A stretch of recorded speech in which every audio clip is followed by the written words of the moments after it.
देश का दुर्दशा ये है कि देश के कुछ भागों को या कुछ राज्यों को बीमारू राज्य का करार दिया गया है। बड़ा दुर्भाग्यपूर्ण बात है। कुछ राज्य हमारे देश के बीमारू नहीं है। जिन्होंने ये बात कहा है उनका दिमाग बीमारू है। जब देश है, राष्ट्र एकता है, राष्ट्रीय भावना है, किसी राज्य को बीमारू नहीं रहना चाहिए, उसको ऐसा अधूरा नहीं भी छोड़ना चाहिए। विशेष नीतियां बनना चाहिए। हमारे बड़े भाई नीतीश जी कई सालों से, कई दशकों से प्रयत्न में लगे हुए हैं कि बिहार को विशेष राज्य का स्पेशल कैटेगरी मिलना चाहिए। काफी डिमांड उन्होंने किया है। हमने उनको पार्लियामेंट में कहते हुए भी सुना है, ये बात बाहर भी सुना है। जो प्लानिंग कमीशन को खत्म करके जिसे नीति आयोग को बनाया गया है, उसमें भी हम दोनों मुख्यमंत्री के हैसियत में वहां हिस्सा लेते थे, भाग लेते थे। उस समय भी मैंने सुना है नीतीश जी को कहते हुए, उन्होंने डटकर कहा कि भाई हमको ऐसा कहना चाहिए। क्यों नहीं दे रहे जी? क्यों नहीं दे रहे? क्या वजह है? कारण क्या है? कोई कारण बताएगा? देश का प्रधानमंत्री राजस्थान जैसा ही रह जाए? मैं जब नीतीश जी से लंच कर रहा था, यहाँ के फाइनेंस सेक्रेटरी, कई अन्य अधिकारी, वरिष्ठ अधिकारी हमारे साथ बैठे थे। मैं कुछ जानकारी प्राप्त करने की कोशिश कर रहा था उन लोगों से, सर भी साथ में थे, कि क्या नीतियां बन सकते हैं। मैं आपको एक बात कहूं, ये मेरी अपनी बात नहीं है। तेलंगाना एक यंगेस्ट स्टेट ऑफ इंडिया है। तेलंगाना जब बना 2014 में, हमारे पास भी कई समस्या ऐसे थे। बिजली की बड़ी किल्लत थी, बहुत ही किल्लत थी। कब आता कब जाता भगवान जाने। हर दिन हजारों मोटर जलते थे किसानों के। बिजनेस तो सबसे ज्यादा था, कन्वर्टर, जनरेटर, स्टेबलाइजर, बहुत बड़ा बिजनेस था उन लोगों का। मोटर वाइंडिंग करने वाला का भी इतना बड़ा बिजनेस था। लेकिन आज तेलंगाना में एक 6-7 साल के प्रयास के बाद, कठिन प्रयत्न के बाद, 24 घंटा करंट हम देते हैं जी हर सेक्टर को। उच्च गुणवत्ता वाला बिजली हर सेक्टर को देते हैं। और ये मेरा बात नहीं है, आंकड़े भी मेरे नहीं है। पार्लियामेंट में मंत्री जी, केंद्र सरकार खुद बताती है। उड़ीसा में, छत्तीसगढ़ में जो पावर के कंपनियां, जनरेटिंग स्टेशन बन के है, किसी न किसी बहाने उनको स्ट्रेस्ड एसेट्स कह के पार्लियामेंट में स्टेटमेंट दिया जाता है। 30,000 मेगावाट क्षमता रखने वाले कारखाने जो बटन दबाने पर बिजली दे सकते हैं, एनसीएलटी, किनसीएलटी, पिनसीएलटी, एक बुरे बुरे नीतियों के अनुसार वो फंस गया है। क्या हो रहा है देश में? किसानों को क्यों तंग किया जा रहा है? किसानों को क्यों परेशान किया जा रहा है? इसके पीछे क्या है? बड़ा षड्यंत्र है। जैसा मैं कह रहा था, देश को पूरा प्राइवेट प्राइवेट प्राइवेट बेचो इंडिया चल रहा है, ऐसे किसानों को भी बेहाल कर देंगे। उनकी पैदावारी नहीं खरीदेंगे, सही नाम देंगे, किसान के साथ झूठे वायदे करेंगे, इनकम डबल करेंगे, छोड़ देंगे। 13 महीने जब चुनाव आते हैं तो मीठी मीठी बातें करेंगे, माफी मांग लेंगे। चुनाव खत्म हो गया तो झूठी बातें कहेंगे। क्या हो रहा है जी? प्रधानमंत्री जी किसानों से खुद माफी मांगे थे। क्या हुआ? इतने महीने बीत गए। क्या हो रहा है? केंद्र सरकार के पास इतना भी हौसला नहीं है कुछ बात कह सके किसानों को, इस देश के किसानों को? क्या हो रहा है देश में? अगर किया जाए, ये बात मेरा नहीं है जी, विशेषज्ञों का है, शास्त्रज्ञों का है। 2 साल के अंदर जगमगाता हिंदुस्तान को दुनिया के सामने पेश किया जा सकता है। ये क्षमता है देश में। bad power policy, because of the bad power policy adopted by government of India. मैं आपको एक बात कहना चाहूंगा, हमारे पास तेलंगाना में ये कोयला खान है जिसके हम ओनर है, तेलंगाना राज, जो सिंगरेनी कॉलरीज के नाम से जाना जाता है। हमें मिलता है जी कोयला 3,800 रुपए में एक टन मिलता है हमारे जनरेशन स्टेशन को, जबकि हमें केंद्र सरकार से हुक्म आता है 25,000 में एक टन खरीदना पड़ेगा आपको, आप नहीं करोगे बंद करेंगे सप्लाई कोयल इंडिया से। क्या षड्यंत्र है इसके पीछे? कितने लाखों करोड़ का घोटाला है ये? क्यों मजबूर किया जा रहा है? हमने सवाल किया है, हमने हमारे असेंबली से कहा दिया है प्रधानमंत्री को, भाई हम नहीं खरीदेंगे, जो मर्जी आप कर ले, जो करो आपको करना कर ले, लोकतंत्र है, हम पे जबरदस्ती नहीं टोकना चाहिए, हम नहीं खरीदेंगे। जब हमारे खुद के कोयला खाने से हमको 4,000 के अंदर कोयला मिलता है, 25,000 30,000 में खरीदने के लिए केंद्र सरकार किसी राज्य को मजबूर करता है, क्यों? क्या वजह है? इसके पीछे बहुत बड़ा षड्यंत्र है। मैं अपने किसान भाइयों को बताना चाहूंगा कि किसान मजबूर हो जाए, पावर बिल बढ़ाया जाए, उसका फसल नहीं खरीदा जाए, बेहाल होकर किसान छोड़ दे, और सारे जमीन खरीदने के लिए इनके मित्र तैयार हैं, करोड़ोंपति। एक ही चीज बचा हुआ है, खेती किसानी इस देश में, उसको भी ये लोग कारपोरेट करना चाहते हैं, कारपोरेट कंपनियों के हवाले कर देना चाहते हैं। ये बड़ा बदनसीब बात है। इसीलिए हर किसान को जागना चाहिए, हर किसी को जागना चाहिए, हर बुद्धिजीवी को जागना चाहिए, इन षड्यंत्रों को पहचानना चाहिए और इसके समाधान निकालना चाहिए। इसीलिए हम कहते हैं, हम यूं ही नहीं कहते कि बीजेपी मुक्त भारत, बीजेपी से खतरा है इस देश को, इस खतरा को समझे। क्यों बेहाल परेशान किया जा रहा है किसानों को?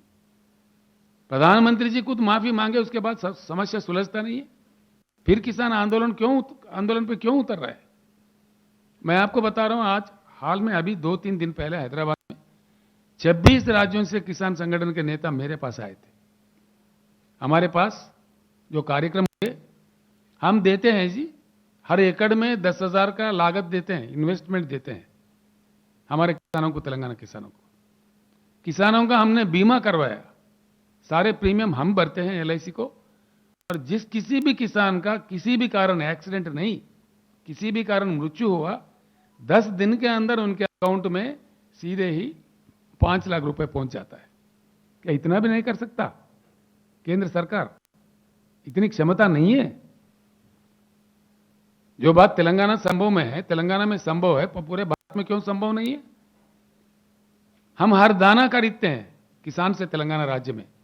7,000 परचेजिंग सेंटर्स हमने खोला है, हर एक दाना till the last grain Telangana सरकार ही खरीदता है MSP देके।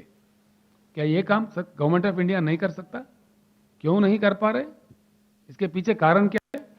क्यों तंग किया जा रहा है? राव साहब, एक सवाल है आपसे। आप नीतीश कुमार जी को प्राइम मिनिस्टरियल कैंडिडेट के रूप में किस तरह से देखते हैं सर? अरे सब छोड़ दीजिए। नीतीश कुमार जी देश का एक जाना माना वरिष्ठ नेता है, इसमें किसी को शक की बात नहीं है।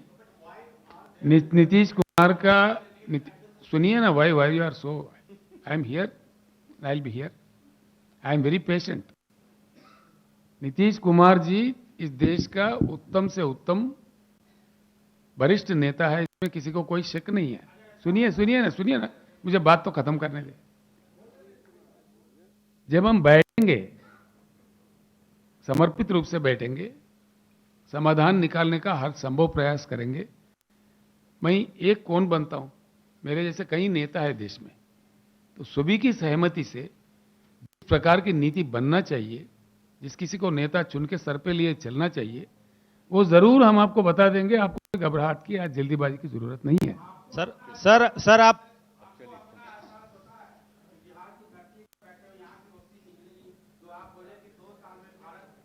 सर आप संपूर्ण भारत में विपक्षी एकता की बात आप कर रहे हैं सर। देखो, कह रहे हैं कि संपूर्ण देश में संपूर्ण विपक्ष की एकता की बात आप कर रहे हैं। जी क्या है? तो आप जिनको हराने की बात कह रहे हैं कि मैं नहीं सुना जी। सर आपने कहा कि पूरे देश में संपूर्ण विपक्ष को हम एकजुट करेंगे। संभव प्रयास करेंगे। और 2024 में जिनको हराने की बात कर रहे हैं तो उनके मैंने कहा प्रयास करेंगे। ठीक है सर, उसी जो प्रयास लोग में आप हमारे हैं। साथ मिलके आएंगे मिलके चलेंगे, आप जो नहीं आएंगे उनको छोड़ आप के जिनको चलेंगे। 2024 में हराने की बात कर रहे हैं उनके पास एक चेहरा है। चेहरे के सवाल पे आप कह रहे हैं कि हम बैठकर वार्तालाप करेंगे, उसमें एक चेहरा निकलेगा। बिल्कुल। क्या ऐसी स्थिति बनती है तो केसीआर साहब नीतीश कुमार जी का नाम प्रपोज करेंगे? ऐसा देखिए, मैं कौन होता हूँ? मैं कहूंगा तो कोई विरोध करेगा नहीं, मैं कहूंगा तो कोई विरोध भी करेगा। नहीं नहीं आप क्यों जल्दीबाजी कर रहे हैं? हमको बैठने दीजिए, बात तो करने दीजिए। नहीं नहीं इस आपको सर इस पूरे प्रक्रिया में बैठा हुआ हूँ, आप भी बैठिए आराम से। आप भी बैठिए। आप भी बैठ जाइए। अरे आप बार बार क्यों उठ के इस जा पूरे रहे हैं? बैठिए आप प्रक्रिया भी। सर इस पूरे प्रक्रिया में कांग्रेस पार्टी की क्या भूमिका होगी?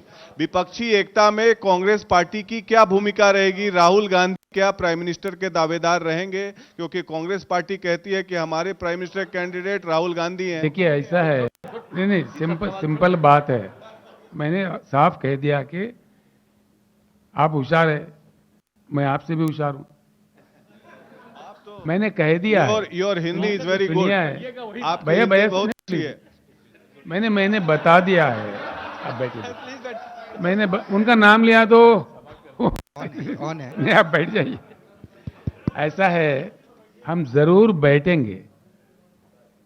भाजपा के जितना विरोधी दल है इस देश में, उनको सब एकजुट करने की हर संभव प्रयास हम करेंगे। ठीक है? इसके बाद में बैठक में सर्वानुमति से, सर्वसहमति से जो बात निकल कर आती है वो विस्तार रूप में हम आपको बताएंगे। विकास बिना ब्राह्मण के कोई शादी होता ही नहीं है। Sir, last question from उसके बगैर CNN News कोई हो ही 18. नहीं Sir. सकता। Sir, last question from CNN News 18, sir. ये एक मिनट बताइए। बोलने दीजिए सर। नहीं, बैठिए। सर राव साहब अतिथि हैं, बोलने दीजिए। आप बैठिए ना। Last question, sir. Last question. बैठिए please. Sir, last question. KCR, sir. नहीं निधि जी बैठिए ना प्लीज। KCR, sir. जी। Last question. अरे ये कह रहे हैं कि सबको अपोजिशन को यूनाइट करने की कोशिश हम लोग करेंगे, तो हम लोगों की राय बात है, सबको मिलके करेंगे। Sir, क्या अभी क्या पूछ रहे हैं कि क्या हो? sir, one question from sir. One last question, sir. इतना अच्छा आपको बोल दिए। Sir, you have been criticizing Gujarat model all the time and boasting about your Telangana model. Could you please elaborate on that? And also, will there be involvement of farmers in this front that you are talking about? देखिए ऐसा है, बैठिए ना sir. नहीं बैठिए। नहीं palsy बता देते। नहीं सर बैठिए ना। पालसी नहीं, राजनीति छोड़िए, पालसी बता। गुजरात मॉडल जिसका आपने बात कहा है वो 100% फ्लॉप मॉडल है। 100%। हाल में सारा मीडिया आप लोगों के माध्यम से देश के सामने ला चुके हैं। जहां गांधी जी का जन्म हुआ, कहते हैं कि भाई प्रोहिबिशन है हमारे पास, लेकिन वहां कल्ती शराब, इलिसिट लिकर पी के 70 लोगों की मृत्यु हो गई। जो प्रधानमंत्री जी का खुद का राज्य है। Do you think that Gujarat model is a successful model? You think so? It is 100% flop model. आप ह्यूमन इंडेक्स देखिए, कहां जा रहा है देश। उसमें गुजरात भी इतना अंदर है। गुजरात में भी बिजली की किल्लत है, पीने का पानी का किल्लत है। उद्योगपति भी आंदोलन कर रहे हैं, बिजली दो हमें, वरना हम अन्य राज्य में चले जाएंगे। ये हर रोज सुनते हैं जी हम। हमारे पास भी गुजरात के कई बिजनेसमैन काम करते हैं हैदराबाद में। गुजरात मॉडल इसे अट्टर फ्लॉप मॉडल। गरीबों का कोई देखभाल नहीं होता। वहां दलितों के साथ क्या हो रहा है गुजरात में? कल जो वाकया हुआ, कोई दलित शादी करके घोड़े पे भी नहीं जा सकता गुजरात में। ये गुजरात मॉडल है? ये मॉडल चाहिए हिंदुस्तान को? कब तक, कहां तक चलेगा? 100% it's a flop model. It's proved. Do you have any doubt about that?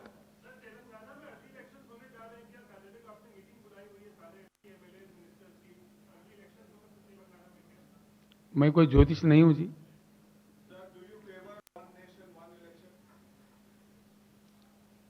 वो अगर संभव हो तो सुनने के लिए अच्छा ही लगता है। तो हमारे जैसे देश में वो कहां तक संभव है, कहां है, उन चीज के बुद्धिजीवी है, वो सब बैठ के तय करे, प्रयास करे, अगर हो सके तो हो जाए। Mr. Rao, one small question. I've been trying to reach out to you for quite some time now. The question being that it appears more or less from whatever deliberations you people had that your idea of cobbling up a third front yet again, in the past we do have such It is not third front, instances. sorry. It is not third front. Why Let's are not you call naming? it third front. Why you are naming it as a third front? No. We Okay, have fine. never, Just we have delete never, the never, part third we front. have never named An it. alliance. Let's call it an alliance. Main front. Why are you doing Okay, main front. So in the past, it has been failed attempt. What do you think? This time round, there would be some kind of cohesiveness despite all the inherent contradictions. देखिए ऐसा है, आपका सवाल का मैंने जवाब दे चुका है। पीछे जो परिणाम हुए, जो फ्रंट्स फेल हुए हैं, ये सारा देश भी जानता है, राजनेता भी जानता है, हर कोई जानता है। इसीलिए हम कह रहे हैं, भाजपा से जो खतरा सामने आ रहा है, जो उभर रहा है, उस खतरे से इस देश को बचाने के लिए हर संभव प्रयास, अच्छे प्रयास, उच्च गुणवत्ता वाला प्रयास हम सब मिलकर करेंगे। उससे क्या बात निकल कर आती है देश के सामने, आप थोड़ा सब्र से काम करें। सर, बिहार में सरकार फ्रंट है भाई, आपको क्यों इतनी घबराहट है भाई? हम बताएंगे ना, राव साहब, जब बैठेंगे बताएंगे। आप क्यों ऐसे राव सवाल उठा साहब, रहे हैं? यानी कि आप विपक्ष के अंदर फूट डालना चाह रहे हैं। फिर क्या बात है? फिर क्या बात है? हम बताए जा रहे हैं, सेम क्वेश्चन आप दोहराते जा रहे हैं, हमने जवाब दिया आपका। राव साहब, एक सवाल इधर से है। बिहार में सरकार बनते ही जिस तरीके से यहाँ पे केंद्रीय एजेंसी का छापे पड़ रही है, कई सवाल जो हैं उप मुख्यमंत्री तेजस्वी यादव हैं, वो भी सीबीआई, ईडी, आईटी पे उठा रहे हैं। आपका क्या कहना है इस पे? देखिए, जिस प्रकार विपक्षी दल के नेताओं के ऊपर हमले हो रहे हैं, फर्जी भी है, झूठे भी है, बहुत सारे सताने के लिए राजनीतिक कारणों से किया जा रहा है, ये सारा देश जान गया है। सारा देश, एक कार्टून आया था बिहार में, जैसा सत्ता परिवर्तन हुआ तो कार्टून आया, एक बस है जिसके ऊपर लिखा हुआ है ईडी, सीबीआई और कुछ क्या पता नहीं क्या क्या, आईटी। अधिकारी भाग रहा है, उनकी मिसेस पटलून पकड़ के, पैंट तो पहन के जाओ। ये कार्टून आया जी, सारा देश हंस पड़ा इस पे। यानी कि इस एजेंसी का भी, कॉन्स्टिट्यूशनल बॉडीज का भी कितना अपमान इस देश में हो रहा है। उनका जो मान्यता है, उनको किस प्रकार का राजनीतिक कारणों के लिए इस्तेमाल किया जा रहा है, सारा देश जान चुका है। आप लोग भी बखूब जानते हैं हमसे। ये जो भी हो रहा है गलत हो रहा है, ठीक नहीं हो रहा है। So do you think that consent of the CBI should be withdrawn in Bihar as it happened in other states? नहीं, it should be withdrawn everywhere. Okay. Law and order is a state subject. जो जहां चाहे घुसपैठ करे, षड्यंत्र करे, dictatorial stunt चलाए। और दूसरी बात मैं कहना चाहूंगा आपको, जो भी एक पार्टी लाएंगे, एक ही ध्वज लाएंगे, एक ही मैं रहूंगा, मैं पन्ना, मैं का घर हमेशा खाली, ये होता हुआ दिखा हमारे पुराणों में भी, हमारे इतिहास में भी, अब भी बिल्कुल होके रहेगा। आपको धन्यवाद।